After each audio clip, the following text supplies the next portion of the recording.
आज हमारे पास बॉलीवुड की एक ज़बरदस्त स्पाई थ्रिलर फिल्म है धुरंधर। और हम सिर्फ इसकी कहानी नहीं सुनाने वाले, बल्कि जासूसी, जुर्म और सियासत के इस उलझे हुए जाल को परत दर परत खोलने की कोशिश करेंगे। हाँ, और ये कहानी इसलिए भी खास है क्योंकि ये किसी काल्पनिक दुनिया में नहीं है। इसकी जड़ें मतलब 1999 के कंधार प्लेन हाईजैक और 2001 के पार्लियामेंट अटैक जैसी असल घटनाओं से जुड़ी हैं। बिल्कुल। तो फिल्म इन घटनाओं को एक तरह से एक शुरुआती बिंदु की तरह इस्तेमाल करती है। हाँ, जिससे कहानी को एक बहुत ही गंभीर और तनावपूर्ण माहौल मिलता है। हम देखेंगे कि कैसे राष्ट्रीय बेबसी का एक दौर मिशन धुरंधर जैसे एक बेहद खतरनाक ऑपरेशन को जन्म देता है। ठीक है, तो चलिए इसे खोलते हैं। कहानी की शुरुआत, जैसा आपने कहा, दो बड़ी घटनाओं से होती है, कंधार और पार्लियामेंट अटैक। सोर्स के मुताबिक इन घटनाओं के बाद भारत अंतर्राष्ट्रीय मंच पर खुद को काफी अकेला और बेबस महसूस कर रहा था। बिल्कुल, यही शब्द है बेबसी। फिल्म का आधार इसी भावना पर टिका है। दिखाया गया है कि उस वक्त के जो जियोपॉलिटिकल हालात थे, खासकर अमेरिका और गल्फ देशों का पाकिस्तान को समर्थन, हाँ, उसकी वजह से सीधी सैन्य कार्रवाई का कोई रास्ता ही नहीं था। तो जब आप सामने से नहीं लड़ सकते तो आप क्या करते हैं? आप दुश्मन के घर में घुसते हैं। बिल्कुल, आप उसे अंदर से कमजोर करने का रास्ता चुनते हैं। और यहीं से मतलब मिशन धुरंधर की सोच पैदा हुई। यानी एक ऐसा खुफिया ऑपरेशन जिसकी कोई आधिकारिक पहचान नहीं होगी। अगर एजेंट पकड़ा गया तो सरकार उसे पहचानेगी भी नहीं। ये तो बहुत बड़ा खतरा है। सबसे बड़ा खतरा। और ऐसे खतरे के लिए आपको कोई आम एजेंट नहीं चाहिए। आपको एक ऐसा इंसान चाहिए जिसके पास खोने के लिए कुछ न हो। और यहीं एंट्री होती है रणवीर सिंह के किरदार की। हाँ, फिल्म हमें ये नहीं बताती कि वो कौन है, बस ये दिखाती है कि उसे इस मिशन के लिए चुना गया है। पाकिस्तान जाओ और अंदर से तबाही मचा दो। और यहीं से कहानी असल में रफ्तार पकड़ती है।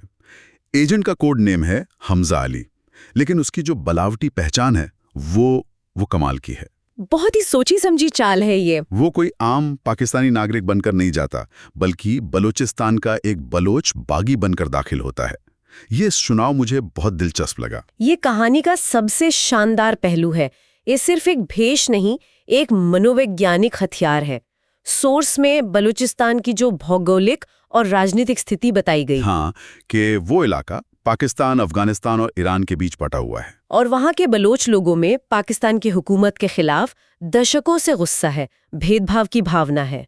हमजा इसी ऐतिहासिक दरार का फायदा उठाता है। मतलब उसकी बलोच पहचान उसे सिर्फ छुपने में ही मदद नहीं करती। नहीं, बिल्कुल नहीं। वो उसे एक मकसद देती है, बल्कि उसे पाकिस्तान की हुकूमत के खिलाफ होने का एक बना बनाया और मजबूत कारण भी देती है। एग्जैक्टली। वो एक पीड़ित बनकर जाता है जिसके पास सिस्टम से नफरत करने की एक जायज वजह है। ये उसे उन गुटों में आसानी से जगह दिलाती है जो पहले से ही हुकूमत के खिलाफ है। और वो कराची पहुंचता है, और कराची में भी वो किसी पॉश इलाके में नहीं, बल्कि लियारी में अपनी जगह बनाता है। लियारी, जो अपने आप में एक अलग दुनिया है। लियारी, सोर्स में इस जगह के बारे में एक लाइन है जो दिमाग में अटक जाती है, जिसकी पकड़ लियारी पर, उसकी पकड़ पूरे पाकिस्तान पर। ये तो किसी गैंगस्टर फिल्म का डायलॉग लगता है। और ये सिर्फ एक डायलॉग नहीं है, ये मिशन की रणनीति का केंद्र है। लियारी कराची का वो इलाका है जो हमेशा से सरकार के कंट्रोल से बाहर रहा है। यहाँ गैंग्स का राज है, अपना कानून है। तो अगर आप लियारी को कंट्रोल करते हैं तो आप कराची का अंडरवर्ल्ड को कंट्रोल करते हैं। और कराची पाकिस्तान की आर्थिक राजधानी है, तो लियारी की नब्ज पर हाथ रखना मतलब पूरे पाकिस्तान के दुखती रग पर हाथ रखने जैसा है। तो हमजा का पहला काम है इस मुश्किल दुनिया में अपनी जगह बनाना। और लियारी में उसका निशाना था सबसे ताकतवर डॉन, रहमान डकैत। ऐसा क्यों? क्योंकि रहमान डकैत सिर्फ एक गैंगस्टर नहीं है, वो खुद एक बलोच है और बलोच लोगों का हीरो माना जाता है। अच्छा। हमजा के लिए रहमान तक पहुंचना मतलब बलोच पहचान का सबसे बड़ा इम्तिहान पास करने जैसा था। अगर वो एक बलोच का भरोसा जीत सका तो लियारी में उसकी जगह पक्की हो जाएगी। और कहानी उसे ये मौका एक बहुत ही नाटकीय अंदाज में देती है। वो शादी में होने वाला हमला, हाँ, प्लान था कि हमजा रहमान के बड़े बेटे को एक दूसरे डॉन के हमले से बचाएगा और हीरो बन जाएगा, लेकिन सब गड़बड़ हो जाता है। हाँ, प्लान फेल हो जाता है, बेटा मारा जाता है और हमजा सिर्फ छोटे बेटे को बचा पाता है। एक टॉप एजेंट का पहला ही दांव उल्टा पड़ गया। ये तो बड़ी अजीब शुरुआत है। और यहीं पर एक आम एजेंट और हमजा जैसे धुरंधर के बीच का फर्क पता चलता है। कोई और होता तो शायद मिशन वहीं खत्म मान लेता।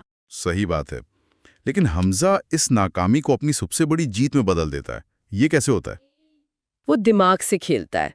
वो एक परफेक्ट हीरो की तरह कामयाब होने के बजाय इस त्रासदी का इस्तेमाल करता है। वो मरे हुए बेटे की लाश को अस्पताल ले जाकर चीखने चिल्लाने का मतलब पूरा ड्रामा करता है कि वो अपने बलोच भाई को बचा नहीं सका। और फिर वो पैसे लेने से भी मना कर देता है। हाँ, जब रहमान उसे पैसे देने की कोशिश करता है तो वो कहता है बलोच से काम के पैसे नहीं लेता। वाह, मतलब उसने वफादारी और बलोच पहचान का ऐसा दांव खेला जो एक कामयाब बचाव से भी ज्यादा असरदार साबित हुआ। एकदम। उसने रहमान को ये महसूस कराया कि हमजा सिर्फ एक किराए का गुंडा नहीं बल्कि उस जैसा ही एक वफादार बलोच है। एक नाकामयाबी उसकी सबसे बड़ी कामयाबी बन गई। और उसे गैंग में एंट्री मिल गई। बिल्कुल। गैंग में आने के बाद तो वो रॉकेट की तरह ऊपर उठता है। बहुत जल्दी वो रहमान का खास सलाहकार बन जाता है। हाँ, और वो रहमान को बेटे की मौत का बदला लेने के लिए एक बहुत ही अजीब सलाह देता है। वो कहता है कि दुश्मन डॉन बाबू डकैत पर अभी हमला मत करो, इंतजार करो। ये थोड़ा अजीब था। क्यों? ये हमजा की रणनीतिक सोच को दिखाता है। वो एक आम गैंगस्टर की तरह आंख के बदले आंख में विश्वास नहीं करता। वो रहमान को समझाता है कि अभी हमला करोगे तो वो तैयार बैठा होगा। असली चोट तब करो जब उसे उम्मीद भी ना हो। और वो वक्त था इलेक्शन का। बिल्कुल। वो कहता है इलेक्शन का इंतजार करो, जब सब सियासत में उलझे होंगे तब हम हमला करेंगे। और ऐसा ही होता है। वो बाबू डकैत को चुनाव से ठीक पहले खत्म कर देते हैं। इसका नतीजा क्या होता है? 3 चीजें होती हैं। 1, रहमान का बदला पूरा होता है और लियारी में उसका दबदबा और बढ़ जाता है। 2, रहमान का पसंदीदा नेता जमील जमाली चुनाव जीत जाता है क्योंकि उसका सबसे बड़ा विरोधी रास्ते से हट गया। सही। और 3, हमजा अब रहमान का सिर्फ एक गुर्गा नहीं बल्कि उसका दाया हाथ, उसका सबसे भरोसेमंद रणनीतिकार बन जाता है। वो लियारे का दूसरा सबसे ताकतवर आदमी बन चुका है। और ये सब करते हुए वो एक और चाल चल रहा होता है। वो नेता जमील जमाली की बेटी के साथ रिश्ता बना लेता है। हाँ, ये एक क्लासिक जासूसी पैंतरा है। ये कुछ ज्यादा फिल्मी नहीं लगता? क्या असल दुनिया की जासूसी में भी ऐसे पुराने पैंतरे आज भी काम करते हैं? फिल्म में तो ये काम करता है, लेकिन इसका मकसद सिर्फ जानकारी निकालना नहीं है।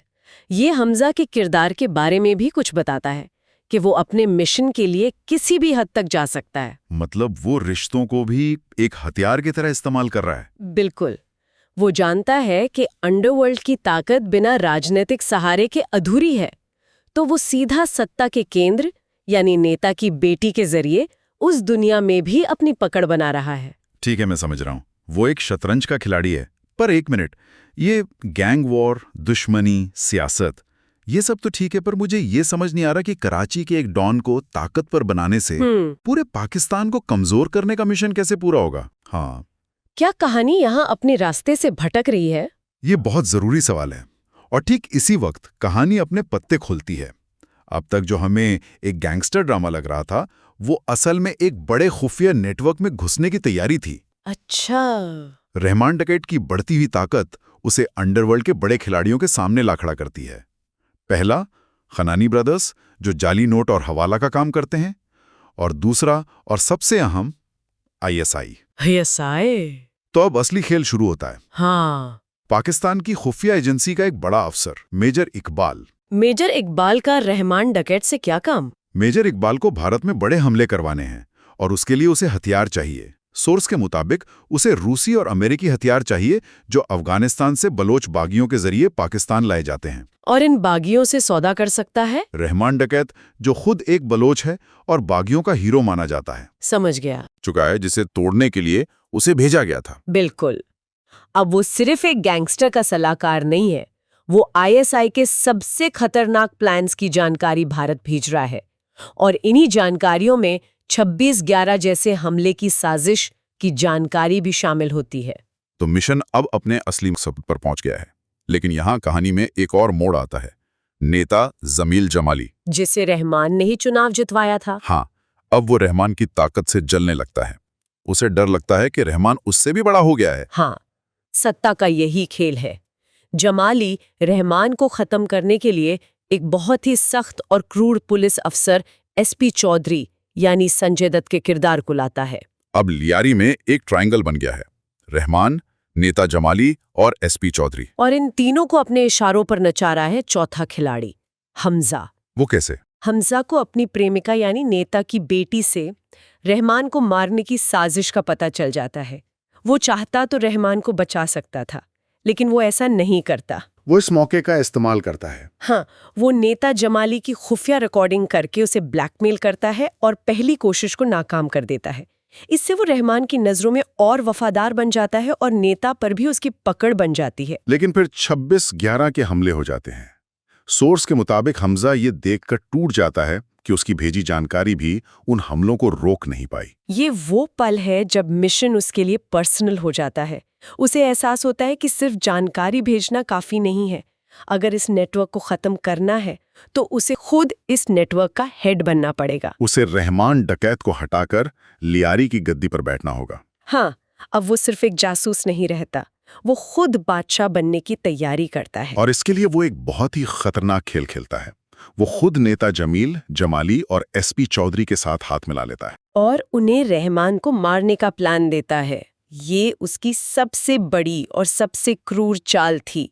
एक तरफ तो रहमान का सबसे खास बना हुआ है और दूसरी तरफ उसके दुश्मनों के साथ मिलकर उसे मारने की साजिश रच रहा है। और अपनी जगह पूरी तरह पक्की करने के लिए वो नेता की बेटी से शादी भी कर लेता है।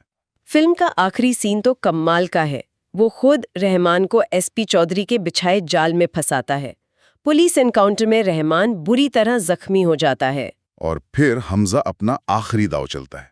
वो पुलिस की गोलियों के बीच मरते हुए रहमान के पास पहुंचता है, उसे बचाने का नाटक करता है और उसे अपनी गोद में उठाकर लियारी के लोगों के सामने लाता है।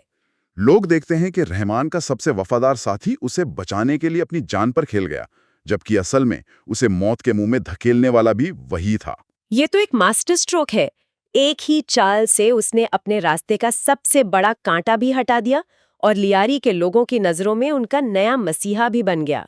बिल्कुल, उसने खुद को रहमान के वारिस के तौर पर स्थापित कर दिया। तो अंत में रहमान मर चुका है। एसपी चौधरी और नेता जमाली दोनों खुश हैं कि उनकी जीत हुई, लेकिन असली खिलाड़ी तो हमजा है, जिसने सबको धोखा देकर अब लियारी पर, कराची के अंडरवर्ल्ड पर और उस पूरी टेरर सप्लाई लाइन पर कब्जा कर लिया है। और यहीं हमें उसका असली नाम भी पता चलता है, जसकीरत सिंह रंगी, एक मौत की सजा पाया कैदी जिसे देश के लिए काम करने का ये दूसरा मौका मिला था। कहानी यहाँ एक बहुत ही तनाव भरे मोड़ पर खत्म होती है। सोर्स साफ बताता है कि ये सिर्फ पार्ट 1 है, लेकिन ये हमें सिर्फ अगले पार्ट के इंतजार में नहीं छोड़ती, बल्कि एक बहुत गहरे सवाल पर लाकर खड़ा कर देती है। वो सवाल क्या है? सवाल ये है कि जसकीरत को पाकिस्तान को अंदर से कमजोर करने के लिए भेजा गया था। वो उस सिस्टम को तोड़ने गया था, लेकिन अब वो खुद उस सिस्टम का सबसे बड़ा हिस्सा बन गया है। हाँ, वो खुद कराची के अंडरवर्ल्ड का सबसे ताकतवर इंसान बन चुका है, जिसके रिश्ते सियासत और आईएसआई तक हैं। तो क्या वो अपने मिशन में कामयाब हुआ, या वो खुद वही बन गया है जिससे लड़ने आया था? ये तो एक गहरा द्वंद्व है। क्या एक जासूस देश के लिए काम करते हुए अपनी इंसानियत और अपने मकसद को खो देता है? यही इस कहानी का सार है। ये सिर्फ एक स्पाई थ्रिलर नहीं, बल्कि सत्ता और पहचान के भ्रष्टाचार की कहानी है। जब आप अंधेरे से लड़ने के लिए बहुत देर तक अंधेरे में रहते हैं, तो अंधेरा भी आपके अंदर घर बनाने लगता है। जसकीरत ने अपने देश के लिए एक बड़ी लड़ाई तो जीत ली, लेकिन शायद वो खुद के अंदर की लड़ाई हार गया है। और अब सवाल ये है कि वो इस बेहिसाब ताकत का क्या करेगा? क्या वो इसे मिशन के लिए इस्तेमाल करेगा, या वो अब सिर्फ अपनी बादशाहत कायम रखेगा? इसका जवाब शायद हमें दूसरे पार्ट में मिलेगा।